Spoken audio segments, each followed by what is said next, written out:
पिता की मौत पार्ट 1 में आप लोगों ने देखा था।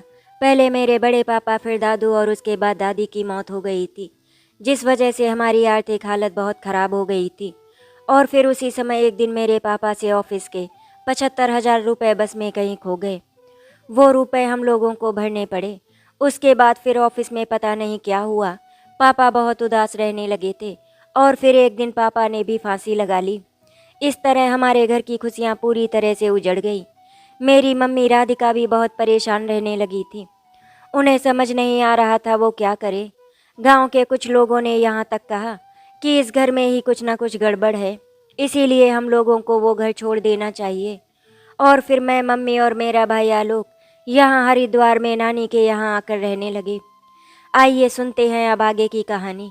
मेरी मम्मी पहले घर का सारा काम करती, उसके बाद मुझे और आलोक को नाश्ता देती और फिर नाना और नानी को नाश्ता देती।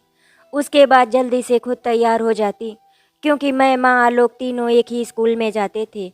धीरे धीरे नाना नानी का गुस्सा हम बच्चों पर निकलने लगा। जब हम लोग छुट्टियों में नाना नानी के घर आते थे तो वो बहुत खुश हो जाते थे, लेकिन अब जब से हम लोग यहाँ पर रहने आए हैं हमेशा के लिए, तब से वो मुझे, आलोक और मम्मी को हमेशा कुछ ना कुछ सुनाते रहते हैं। लेकिन मेरी मम्मी इस बात का बुरा नहीं मानती। वो तो कहती हैं नाना और नानी बहुत बूढ़े हो गए हैं, इसीलिए उनको गुस्सा थोड़ा जल्दी आ जाता है। बच्चों, तुम लोग उनकी बात का बुरा मत माना करो। मैं मम्मी की हाँ में हाँ मिलाया करती थी, लेकिन कभी कभी मुझे बहुत गुस्सा आ जाता था। मन करता था नाना को सुना दूं। आखिर उन लोगों ने खुद ही तो हम लोगों को अपने घर बुलाया था। धीरे धीरे करके इसी तरह से दिन गुजर रहे थे। जैसे जैसे दिन गुजर रहे थे वैसे ही नाना नानी का गुस्सा भी अब शांत होने लगा था, क्योंकि मम्मी नाना और नानी का बहुत अच्छे से ध्यान रखती थी। सब कुछ फिर से धीरे धीरे ठीक होने लगा था। स्कूल में सब लोग मेरी मम्मी की बहुत तारीफ करते थे, क्योंकि मेरी मम्मी बच्चों को बहुत अच्छे से पढ़ाती थी। लेकिन कहते हैं जहाँ अच्छे लोग होते हैं वहाँ पर कुछ बुरे लोग भी होते हैं।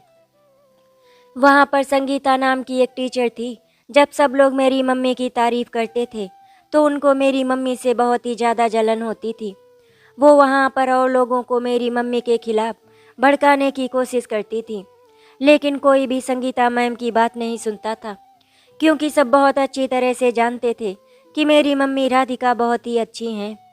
ये सारी बातें मुझे बहुत अच्छी तरह से समझ में आ रही थी। वहाँ पर कुछ बच्चों ने मुझे बताया, जब मेरी मम्मी वहाँ पर नहीं थी तो सब लोग संगीता मैम की तारीफ करते थे। जब संगीता मैम लोगों को भड़काने में कामयाब नहीं हो पाई तो फिर उन्होंने मेरी मम्मी को इस स्कूल से निकालने की प्लानिंग कर ली। एक दिन मेरी मम्मी सेकंड फ्लोर के बच्चों की क्लास लेकर आ रही थी कि तभी उनका पैर सीढ़ियों से फिसल गया और वो नीचे ग्राउंड फ्लोर पर जाकर गिरी। उन्हें बहुत ज़्यादा चोट लग गई थी, इसीलिए उनको अस्पताल में भर्ती कराया गया। मैं बहुत ही ज़्यादा डर गई थी। स्कूल वालों ने नाना को फ़ोन करके बता दिया कि आपकी बेटी राधिका सीढ़ियों से गिर गई है और उन्हें काफ़ी चोट लग गई है, इसीलिए हम लोग उनको हॉस्पिटल लेकर जा रहे हैं। नाना हॉस्पिटल पहुंच गए थे। छुट्टी होने के बाद मैं और आलोक घर आ गए थे। हम दोनों भी हॉस्पिटल जाना चाहते थे मम्मी को देखने के लिए, लेकिन प्रिंसिपल मैम ने हम दोनों को वहाँ नहीं जाने दिया और हमें घर भिजवा दिया। जब हम दोनों घर पहुँचे तो देखा नानी बहुत ही ज़्यादा रो रही थी। मैं भी मन ही मन में सोच रही थी कि आखिर भगवान जी हम लोगों से क्या चाहते हैं। जब भी हम लोग थोड़ा सा खुश होने लग जाते हैं तब कुछ न कुछ ऐसा हो जाता है कि हम लोग फिर से दुखी हो जाते हैं।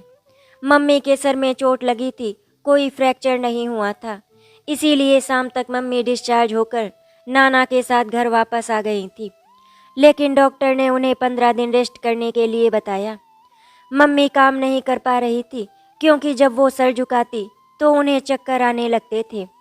इसीलिए नानी थोड़ा बहुत काम करती थी और उनकी मैं मदद कर दिया करती थी। थोड़ा बहुत काम नाना और आलोक भी कर लिया करते थे। इस तरह से हम सब ने मिलजुल कर 15 दिनों तक काम कर लिया और अब मम्मी थोड़ी सी ठीक हो गई थी। तो फिर उन्होंने स्कूल जाना शुरू कर दिया और धीरे धीरे करके घर के काम भी करने लगी थी। जैसे मैं नानी की मदद कर दिया करती थी, वैसे ही अब मैं मम्मी की भी मदद कर दिया करती थी। एक दिन स्कूल में मैं लंच करके हैंड वॉश करने जा रही थी तो मैंने सुना संगीता मैम किसी से फ़ोन पर बात कर रही थी और उनसे कह रही थी, मैंने सीढ़ी पर तेल गिरा दिया था फिर भी राधिका बच गई। मैंने तो सोचा था उसके हाथ पैर टूट जाएंगे और वो घर बैठ जाएगी, लेकिन ऐसा कुछ भी नहीं हुआ। वो तो ठीक होकर फिर से स्कूल आने लगी है। जैसे ही मैंने संगीता मैम की बातें सुनी तो मुझे बहुत गुस्सा आया था कि वो मेरी मम्मी के साथ में ऐसा कैसे कर सकती हैं। मैंने तुरंत ही प्रिंसिपल मैम के ऑफिस में जाकर उनको सारी बातें बता दी तो उन्होंने संगीता मैम को ऑफिस में बुलाया और उनसे बोली, संगीता तुम राधिका के साथ ऐसा कैसे कर सकती हो? तुम्हें ऐसा करते हुए बिल्कुल भी शर्म नहीं आई? अगर कोई बच्चा वहाँ से गिर जाता तो? संगीता मैम गुस्से में बोली, कोई भी बच्चा वहाँ से नहीं गिरता। मैंने सब देखकर तब ये सब किया था। सारे बच्चे ऊपर से नीचे आ चुके थे। लास्ट में राधिका ही सारे कमरे बंद करके आती है। उसकी बातें सुनकर प्रिंसिपल मैम को बहुत ही ज़्यादा गुस्सा आ गया था और उन्होंने तुरंत ही उसे स्कूल से निकाल दिया। लेकिन संगीता मैम को अपने किए पर बिल्कुल भी अफसोस नहीं था। उल्टे उन्होंने प्रिंसिपल मैम से कहा, आप क्या मुझे निकालेंगी?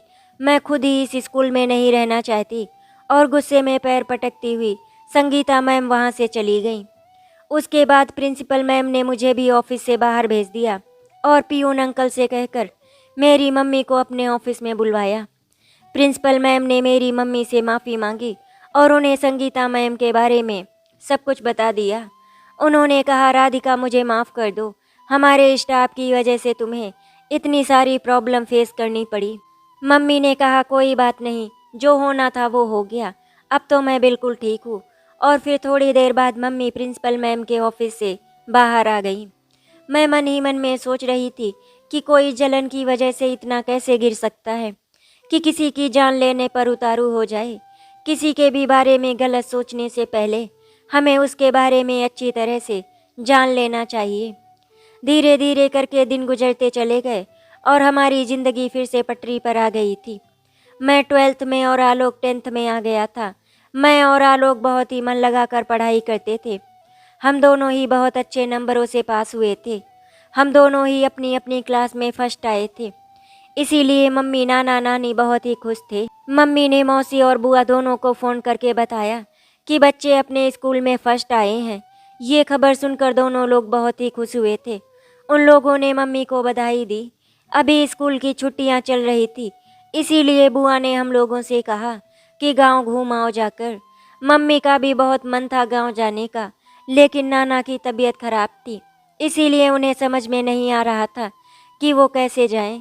तो मैंने मम्मी से कहा, मम्मी मौसी को कुछ दिनों के लिए बुला लो, वो नाना नानी के पास रह जाएंगी और हम लोग गांव घूम कर आ जाएंगे।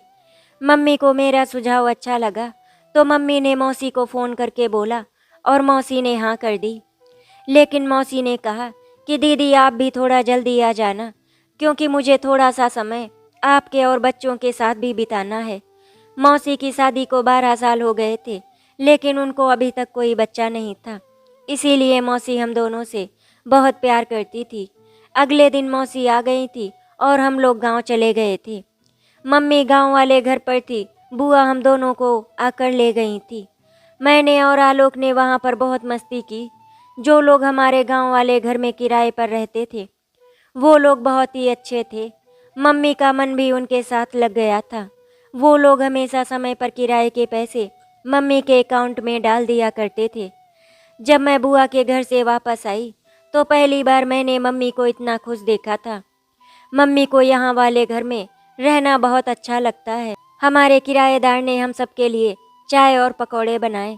हम लोग वहीं हॉल में बैठकर खा रहे थे, तभी मौसी का फ़ोन आया। उन्होंने बताया नाना की तबीयत बहुत ज़्यादा ख़राब हो गई है, दीदी आप जल्दी से वापस आ जाओ। फिर हम लोगों को उसी दिन वहाँ से निकलना पड़ा। तब तक मौसी ने नाना को अस्पताल में भर्ती करा दिया था और मौसा जी भी आ गए थे। 3 दिनों तक नाना हॉस्पिटल में भर्ती रहे, फिर वो हम सबको छोड़कर इस दुनिया से चले गए। अभी नाना को गुजरे 1 हफ्ता ही हुआ था कि अचानक से नानी की भी तबीयत खराब हो गई और वो अस्पताल पहुंचने से पहले ही इस दुनिया को छोड़कर चली गई। नानी के गुजर जाने के बाद मौसी करीब 10 दिनों तक यहीं पर रहीं। मौसी को आए हुए करीब 1 महीना हो गया था। मौसा जी को वहाँ बहुत दिक्कत हो रही थी, इसीलिए मौसी अब वापस चली गईं। नाना नानी के गुजर जाने से मम्मी अपने आप को बहुत ही अकेला महसूस कर रही थी। उन्होंने फिर से स्कूल जाना शुरू कर दिया था, तो अब उनका मन स्कूल में लगने लगा था। मैं ग्रेजुएशन के साथ साथ बैंक की तैयारी करने लगी थी। इधर जैसे ही मेरा ग्रेजुएशन कंप्लीट हुआ, एसबीआई में पीओ के लिए आवेदन फॉर्म भर दिया। मैं बहुत ही मेहनत कर रही थी, जिससे मेरा पहली बार में ही सिलेक्शन हो जाए और मम्मी की जिम्मेदारियों का बोझ थोड़ा सा कम हो जाए। प्री एग्ज़ाम में मेरा सिलेक्शन हो गया। फिर मैं मेंस एग्ज़ाम की तैयारी करने लगी और भगवान के आशीर्वाद से मेरा मेंस एग्ज़ाम भी क्लियर हो गया। अब तो बस इंटरव्यू बाकी रह गया था। कुछ दिनों के बाद इंटरव्यू हुआ और मेरा सिलेक्शन हो गया। आज मम्मी की खुशी का कोई ठिकाना नहीं था, क्योंकि उनकी मेहनत रंग लाई थी। नानी के घर के आसपास के लोग मम्मी को बधाइयाँ देने आ रहे थे कि आपकी बेटी पहली बार में ही एक बैंक ऑफिसर बन गई है। ये आपके लिए बहुत ही गर्व की बात है। इस पर मेरी मम्मी ने उनसे कहा, मुझे अपने बच्चों पर पूरा पूरा भरोसा था कि एक दिन मेरे बच्चे मेरा सिर गर्व से ऊंचा कर देंगे। आलोक को भी बीटेक के लिए गवर्नमेंट कॉलेज मिल गया था, इसीलिए आलोक को दिल्ली जाना पड़ा। पहली बार आलोक हम लोगों से दूर जा रहा था, इसीलिए मुझे और मम्मी को उसकी बहुत ही ज़्यादा चिंता हो रही थी। वो वहाँ पर अकेले कैसे सब कुछ मैनेज करेगा, हम लोगों की समझ में नहीं आ रहा था। और फिर मम्मी को इस बात की चिंता सता रही थी कि कहीं वहाँ पर जाकर आलोक बिगड़ ना जाए, क्योंकि मम्मी ने बहुत लोगों से सुना था कि बच्चे बाहर जाकर गलत बच्चों की संगत में बिगड़ जाते हैं। आलोक मम्मी की चिंता बहुत अच्छे से समझ रहा था। उसने मम्मी को समझाया, मम्मी आप मेरी बिल्कुल भी चिंता मत करना। आपको अपने बेटे पर भरोसा तो है ना कि मैं कभी कुछ भी गलत नहीं करूँगा। आपने मुझे ऐसे संस्कार नहीं दिए कि मैं गलत राह पर चला जाऊँ। बेटा मुझे तुझ पर पूरा भरोसा है। तो फिर ठीक है ना मम्मी, मैं आपके भरोसे को कभी टूटने नहीं दूंगा। जैसे दीदी ने आपका सर गर्व से ऊंचा कर दिया है, वैसे ही एक दिन आपको मुझ पर भी बहुत ही फक्र महसूस होगा। आलोक की बातें सुनकर मम्मी के चेहरे पर मुस्कान आ गई थी और मुझे भी बहुत खुशी महसूस हो रही थी, ये सोचकर कि एक दिन मेरा भाई बहुत बड़ा इंजीनियर बनेगा। मुझे 6 महीने की ट्रेनिंग के लिए बाहर जाना था। मम्मी घर पर अकेली रह जाएंगी, ये सोचकर मुझे बहुत ही डर लग रहा था, लेकिन क्या कर सकते हैं, ट्रेनिंग पर तो जाना ही था। मम्मी ने अपने आप को और मैंने खुद को मजबूत कर लिया था और फिर मैं ट्रेनिंग पर चली गई। वहाँ से जब वापस आई तो मम्मी मुझे देखकर बहुत ही खुश हो गई थी। मम्मी को देखकर मैंने उनको गले से लगा लिया और आंखों में आंसू आ गए, क्योंकि मम्मी के बिना मैं भी तो पहली बार 6 महीने के लिए ट्रेनिंग पर गई थी। मम्मी ने मुझसे कहा, बेटा तुम जल्दी से जाओ, फ्रेश होकर आओ, तब तक मैं तुम्हारे लिए अपने लिए चाय बनाती हूँ। आज दोनों साथ में बैठकर चाय पियेंगे और बहुत सारी बातें करेंगे। मैं फ्रेश होकर वापस आई तो देखा मम्मी ने उतनी देर में चाय और पकौड़े बना लिए। मम्मी के हाथ के पालक के पकौड़े मुझे बहुत ही पसंद हैं। मम्मी ये बात अच्छी तरह से जानती थी, इसीलिए उन्होंने पालक के पकौड़े बनाए थे। कुछ भी हो, मम्मी के बने खाने में जो स्वाद होता है वो मुझे वहाँ कभी नहीं मिला। मैं वहाँ पर मम्मी के खाने को बहुत मिस किया करती थी। मैं चाय के साथ साथ पकौड़े बहुत जल्दी जल्दी खा रही थी। तभी मम्मी ने कहा, अरे बेटा आराम से खाओ, सब तुम्हारे लिए ही तो हैं, कोई और नहीं है खाने वाला। मम्मी क्या भरोसा, अगर कहीं आलोक टपक गया तो वो सारे पकौड़े चट कर जाएगा। बेटा ऐसे कैसे हो सकता है, वो तो दिल्ली में है, फिर यहाँ कैसे आ जाएगा। मम्मी आप अपने लड़के को जानती नहीं है, वो कुछ भी कर सकता है। बस कर बेटा, हर समय तू आलोक की टांग खींचती रहती है। अब तो वो यहाँ पर है भी नहीं। फिर भी मैंने मम्मी से कहा, मम्मी आप हमेशा आलोक की साइड लिया करती हैं, ये अच्छी बात नहीं है।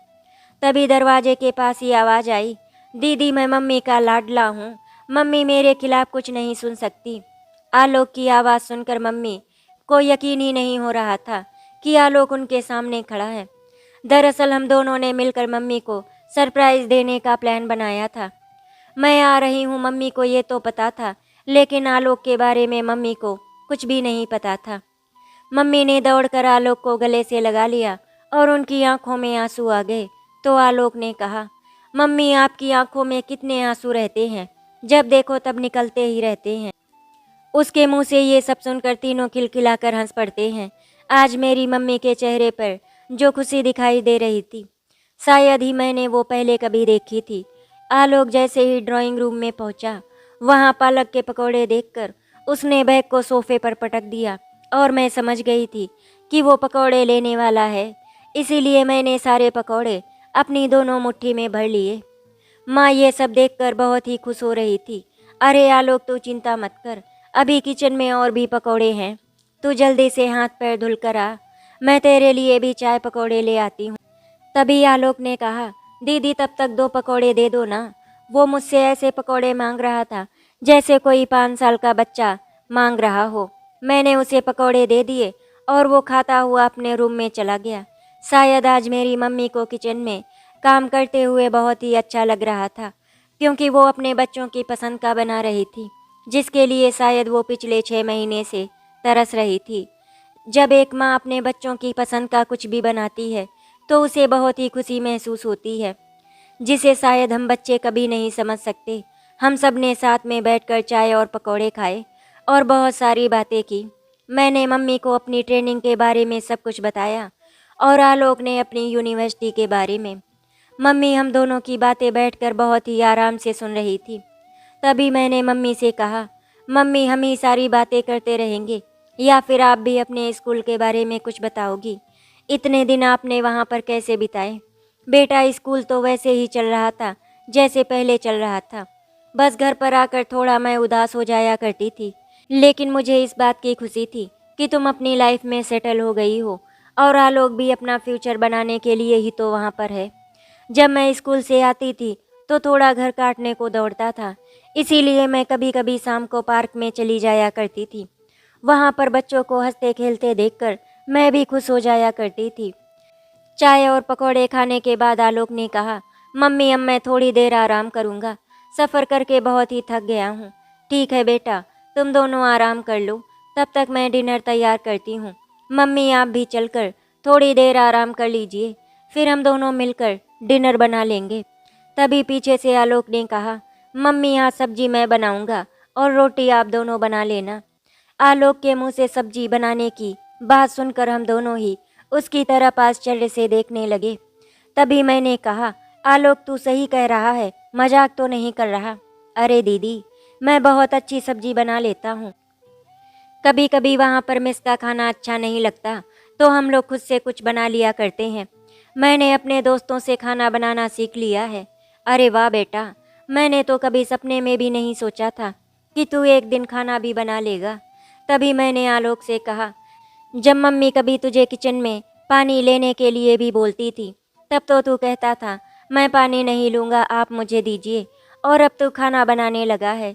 आलोक तुमने तो कमाल ही कर दिया। अच्छा आप सब लोग चलो थोड़ी देर आराम कर लो।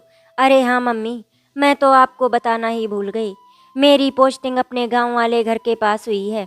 ये सुनकर मम्मी थोड़ा सा उदास हो गई थी, क्योंकि उनको लगा था कि उनकी बेटी फिर से उनसे दूर चली जाएगी।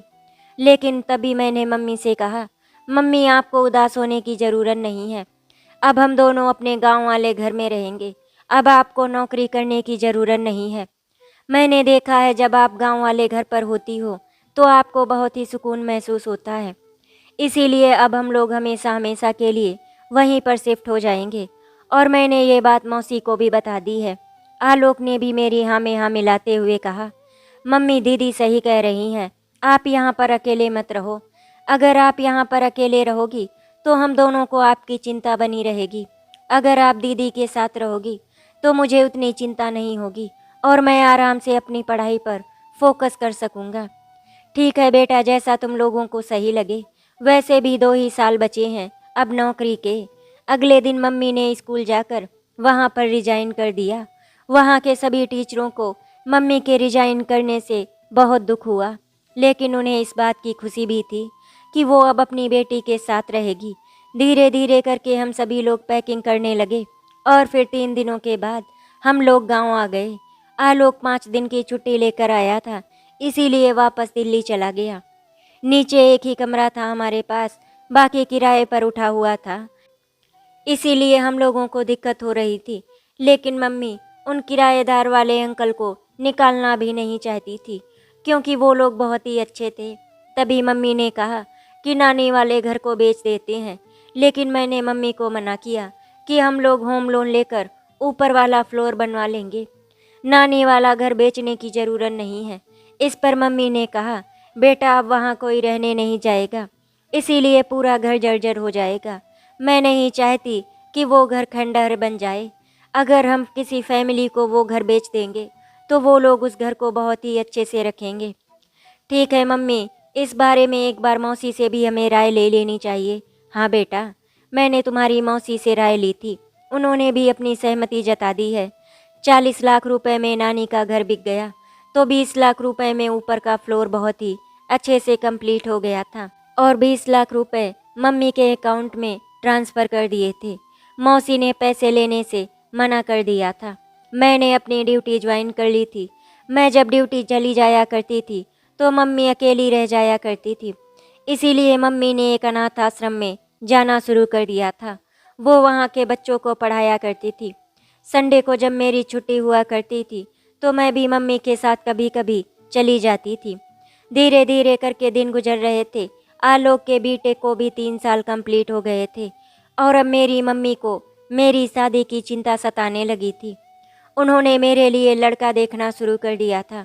जब मुझे पता चला कि मम्मी मेरे लिए लड़का देख रही हैं तो मैंने मम्मी को बताया कि मेरे साथ बैंक में एक लड़का काम करता है, वो बहुत ही अच्छा है।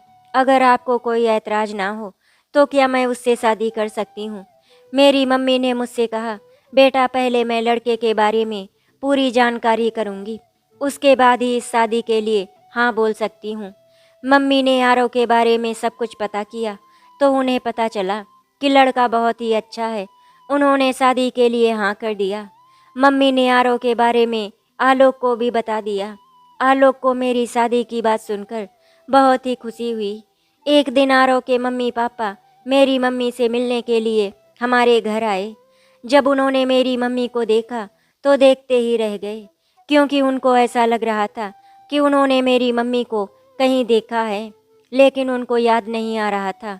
मेरी मम्मी ने पहले बात शुरू की, फिर उसके बाद उन्होंने मेरे पापा का नाम पूछा। तो जैसे ही मम्मी ने राहुल कुमार नाम बताया तो वो राहुल का नाम सुनकर दंग रह गए, क्योंकि मेरे पापा राहुल उनके साथ काम करते थे। एक ही साल के अंदर दोनों बहुत ही अच्छे दोस्त बन गए थे। आरव के पापा ने बताया कि जहाँ पर राहुल काम करता था वहीं पर वो भी काम करते थे। वो मेरा बहुत ही अच्छा दोस्त था।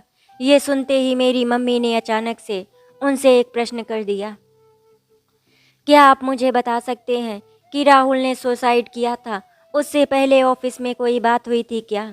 तो उन्होंने कहा, भाभी जी अब आपसे क्या ही छिपाना, जब राहुल से वो 75,000 रुपये बस में छूट गए थे, उसकी वजह से बॉस ने राहुल को बहुत ही उल्टा सीधा सुनाया था। बॉस ने रुपए की चोरी का इल्ज़ाम सीधे सीधे राहुल पर लगा दिया था। उसने सफाई देने की बहुत कोशिश की थी, लेकिन किसी ने भी उसकी एक नहीं सुनी।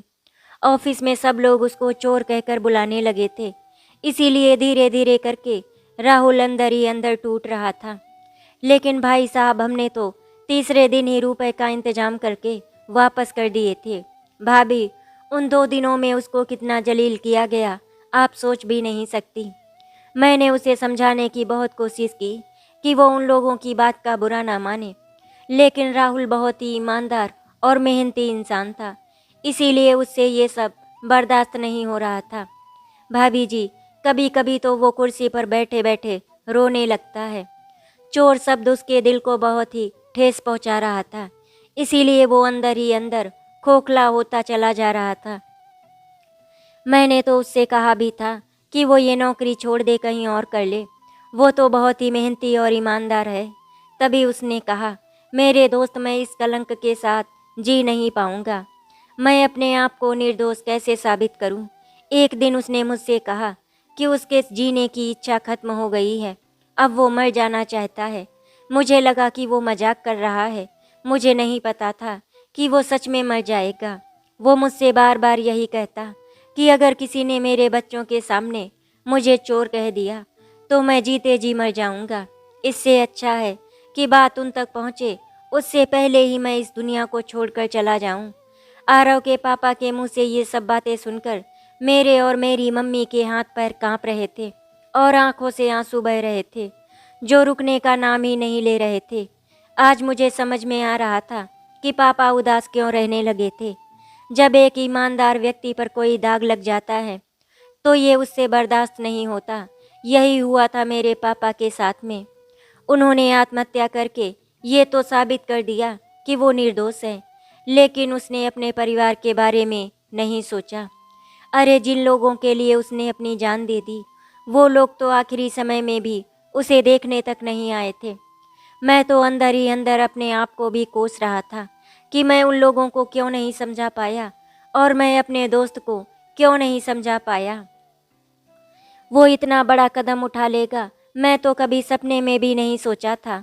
पापा की मौत की सच्चाई जानकर आज हम लोगों को बहुत ही दुख हो रहा था। मेरे पापा ने कितने कष्ट उठाए होंगे जब उन्होंने फांसी लगाई होगी, लेकिन एक पल को उन पर गुस्सा भी आता कि उन्होंने हमारे बारे में एक बार भी क्यों नहीं सोचा। माहौल बहुत ज़्यादा गमगीन हो गया था, इसीलिए फिर शादी के बारे में आगे कोई बात नहीं हुई। कुछ दिनों के बाद आरव के पापा का फ़ोन आया और उन्होंने इस रिश्ते के लिए हाँ कर दिया था, क्योंकि वो दिल से चाहते थे कि उनके दोस्त की बेटी उनके घर की बहू बने। सगाई की डेट निकाल ली गई थी। आलोक मेरी सगाई के 2 दिन पहले ही आ गया था। आलोक ने सारे अरेंजमेंट बहुत अच्छे से संभाल लिए थे। मुझे और मम्मी को तो समझ में ही नहीं आ रहा था कि उनका छोटा सा बच्चा इतना समझदार कैसे हो गया। वो सगाई की तैयारी इस तरह से कर रहा था जैसे कि पापा कर रहे हों। मम्मी उसका मुस्कुराता हुआ चेहरा देखकर खुश हो रही थी। आरव और मेरी सगाई बहुत धूमधाम से संपन्न हो गई। मम्मी और आलोक दोनों ही बहुत खुश थे कि मुझे इतना अच्छा लड़का और परिवार मिल गया है। शादी की डेट 6 महीने के बाद की निकाली गई थी, क्योंकि तब तक आलोक का बीटेक कंप्लीट हो जाएगा। तभी फाइनल सेमेस्टर के एग्ज़ाम भी नहीं हुए थे कि आलोक का प्लेसमेंट बहुत ही अच्छी जगह पर हो गया। ये खबर जब उसने मम्मी को बताई तो मम्मी बहुत ही ज़्यादा खुश हो गई थी और मेरी तो खुशी का कोई ठिकाना ही नहीं था। आज मुझे मेरी मम्मी के दिए गए संस्कारों पर बहुत ही गर्व महसूस हो रहा था। मम्मी ने बहुत अच्छी तरह से अपनी सारी जिम्मेदारी निभाई थी और कोई होता तो शायद टूट जाता, लेकिन मेरी मम्मी हिम्मत करके खड़ी रहीं और हम बच्चों को पढ़ाया लिखाया और इस काबिल बनाया कि हम दोनों अपने पैरों पर खड़े हो गए। धीरे धीरे करके हंसी खुशी से 6 महीने भी गुजर गए और मेरी शादी का समय आ गया था। जैसे जैसे मेरी शादी का दिन पास आ रहा था, वैसे वैसे मम्मी उदास होती जा रही थी, क्योंकि अब उन्हें डर सताने लगा था कि वो फिर से अकेली हो जाएंगी। शादी के 1 हफ्ते पहले आलोक आ गया था। उसके फाइनल सेमेस्टर के एग्ज़ाम भी हो गए थे और अब उसे भी कुछ दिन के बाद अपनी ड्यूटी ज्वाइन करनी थी। मेरी शादी में मम्मी ने मौसी बुआ सबको बुलाया था। बहुत समय के बाद एक बार मेरा घर फिर से पूरा भर गया। कोई नाच गाना कर रहा था, तो कोई गप्पे मार रहा था, तो कोई ढोलक बजा रहा था। इस तरह से सभी खुशियाँ मना रहे थे और मैं भी सबको खुश देखकर बहुत ही खुश हो रही थी, क्योंकि मुझे अपना मनपसंद जीवन साथी मिल गया था। मुझे दुल्हन के लाल जोड़े में देखकर माँ की आंखों से आंसू नहीं रुक रहे थे। उन्हें देखकर ऐसा लग रहा था जैसे उनको आज के दिन का ही इंतजार था। उन्होंने अपने काजल से मेरे कान के पीछे टीका लगा दिया और बोली, मेरी बेटी की खुशियों को किसी की नज़र ना लगे, वो हमेशा ऐसे ही हंसते मुस्कुराते रहे। तभी पीछे से आलोक आया और बोला, मम्मी मुझे भी काला टीका लगा दो, मैं भी तो बहुत ही हैंडसम लग रहा हूँ। आलोक की बातें सुनकर मैं और मम्मी दोनों हंसने लगे थे। इस तरह से मेरी और आरव की शादी बहुत ही धूमधाम से संपन्न हो गई और मैं विदा होकर अपनी ससुराल चली गई, मम्मी को रोता हुआ अकेले छोड़कर। आज आलोक पहली बार मुझे पकड़कर बहुत ही रोया था। आज तक मैंने उसको कभी रोता हुआ नहीं देखा था। आलोक ने मुझसे कहा, दीदी अपने भाई को भूल मत जाना, और वो मुझे गले लगाकर फूट फूट कर रोने लगा। तभी मैंने उससे कहा, अरे पागल, कैसी बातें कर रहा है, मैं भला तुझे भूल सकती हूँ क्या। माँ तो रोते रोते बेहोश हो जा रही थी, इसीलिए उनको कमरे में लिटा दिया गया था। मेरी विदाई के समय बुआ और मौसी भी बहुत रोई थी। अब मेरा इस घर से जाने का समय हो गया था, इसीलिए मैंने मम्मी को बुलाया, लेकिन मम्मी के आंसू रुकने का नाम ही नहीं ले रहे थे। मैंने मम्मी को समझाया, मम्मी मैं तो यहीं पास में हूँ, जब भी मन होगा मैं आ जाया करूँगी, आप बिल्कुल भी परेशान मत होना, आपकी बेटी हमेशा आपके साथ रहेगी। आरव के पापा ने भी मेरी मम्मी को बहुत समझाया कि भाभी जी आप बिल्कुल भी चिंता मत करें, आपकी बेटी को मैं अपनी बेटी बनाकर रखूँगा, और फिर ये तो मेरी जिगरी दोस्त की बेटी है, तो इसे कभी भी कोई तकलीफ मैं होने नहीं दे सकता। और इसी के साथ मैं विदा होकर अपने ससुराल चली गई। धीरे धीरे करके सारे मेहमान चले गए थे और मम्मी घर पर अकेली रह गई थी। इसीलिए आलोक ने मम्मी से कहा, मम्मी कुछ दिनों के लिए आप हमारे साथ चलो, मैं अपने हाथों से खाना बना बना कर बहुत थक गया हूँ। अब थोड़े दिन आपके हाथों का बना हुआ खाना खाऊंगा तो मज़ा ही आ जाएगा। तभी मम्मी ने कहा, मेरे हाथों का बना हुआ खाना भूल जाओ, अब तुम अपने लिए एक सुंदर सी पढ़ी लिखी बीबी ले आओ, जो तुम्हारे साथ साथ मुझे भी बनाकर खिलाए। तभी आलोक बोला, मम्मी मैं बहुत अच्छी तरह से जानता हूँ आपके कान किसने भरे हैं, ये काम जरूर बुआ जी का होगा। अरे बेटा, क्या ही फर्क पड़ता है कि किसने कहा है किसने नहीं, शादी तो करनी ही है, आज नहीं तो कल। मम्मी अभी आलोक के साथ नहीं गई थी, उन्होंने आलोक से कहा था, बेटा तुम्हारी शादी एक बार हो जाए, फिर उसके बाद हम सब एक साथ रहेंगे, अगर तुम्हें कोई लड़की पसंद हो तो बता दो, नहीं तो फिर मैं ढूंढती रहूँगी। इस पर आलोक ने कहा था, मम्मी आपको जैसा सही लगे आप वैसा ही कर लो। ठीक है बेटा, तेरे लिए बुआ ने एक लड़की बताई थी, ये रही उसकी फ़ोटो, देखकर बता तुझे कैसी लग रही है। मैंने कहा ना, आपको और दीदी को जैसा भी सही लगे आप लोग कर लीजिए, अगर आपको लड़की पसंद है तो मुझे भी पसंद है। बेटा मुझे और तुम्हारी दीदी को तो लड़की बहुत ही पसंद है, बस तुमसे जानना चाहते थे। ठीक है माँ, मुझे भी लड़की पसंद है, लेकिन माँ उन लोगों को बता देना, अभी मैं 6 महीने तक शादी नहीं करना चाहता, क्योंकि पहले मैं दिल्ली में अच्छे से सेटल हो जाऊँ, उसके बाद ही शादी करूँगा। ठीक है बेटा, जैसा तुम कह रहे हो मैं बिल्कुल वैसा ही उन्हें बता दूंगी। आलोक ने दिल्ली में एक किराए पर फ्लैट ले लिया था और वहाँ पर घर गृहस्थी का पूरा सामान मंगा के रख लिया था। 3 महीने के बाद आलोक जब दिल्ली से वापस आया तो मैंने और माँ ने मिलकर उसकी सगाई करवा दी, और फिर 1 महीने के बाद का शादी का मुहूर्त भी निकलवा लिया गया। इस तरह आलोक ने मम्मी से कहा, मम्मी मैंने आपसे 6 महीने का समय मांगा था, लेकिन आपने तो 4 महीने में ही सब कर दिया, आप बहुत चालाक हो। उसकी इस बात पर मम्मी हंसने लगी थी, और फिर 1 महीने के बाद आलोक की शादी अंजलि नाम की लड़की से हो गई। वो भी दिल्ली में नौकरी करती थी, चार्टर्ड अकाउंटेंट थी। अब आलोक ने मम्मी को अपने साथ ले जाने का फैसला कर लिया था, और मम्मी भी उसे मना नहीं कर पाई थी। अंजलि बहुत ही अच्छी लड़की थी, वो मेरी मम्मी का बिल्कुल अपनी माँ की तरह ध्यान रखती थी, और मेरी मम्मी भी उसे कभी किसी चीज़ के लिए टोका टाकी नहीं करती थी। जैसे उन्होंने मुझे कभी किसी चीज़ के लिए नहीं रोका था, वैसे ही वो बिल्कुल अंजलि के साथ करती थी। दोनों सास बहू की तरह नहीं, बल्कि माँ और बेटे की तरह रहती थी। ये देखकर मुझे बहुत ही तसल्ली मिली थी। आज की डेट में हमारा पूरा परिवार बहुत ही खुश है, किसी को किसी भी चीज़ की कोई कमी नहीं है। अगर किसी की कमी है तो सिर्फ़ और सिर्फ मेरे पापा की, जो हमें बहुत ही जल्दी छोड़कर चले गए थे। मैं कभी कभी मम्मी से मिलने के लिए आलोक के पास चली जाया करती थी, और संडे की छुट्टी वहीं पर बिता कर आई थी। जब हम सब वहाँ पर होते तो बहुत मस्ती करते थे। कभी कभी आरव भी मेरे साथ जाता था, उसको भी सबका साथ बहुत ही पसंद था। मम्मी भी आरव से बहुत ही प्यार करती थी। इस तरह आज की डेट में हमारा परिवार बहुत ही सुखी है, और मैं हमेशा चाहूँगी मेरे इस परिवार को कभी किसी की नज़र ना लगे और वो हमेशा खुश रहे। आशा करती हूँ आपको हमारी कहानी अच्छी लगी होगी। अगर आपको हमारी कहानी अच्छी लगी तो वीडियो को लाइक एंड शेयर करें, चैनल को सब्सक्राइब करें। वीडियो देखने के लिए आपका धन्यवाद।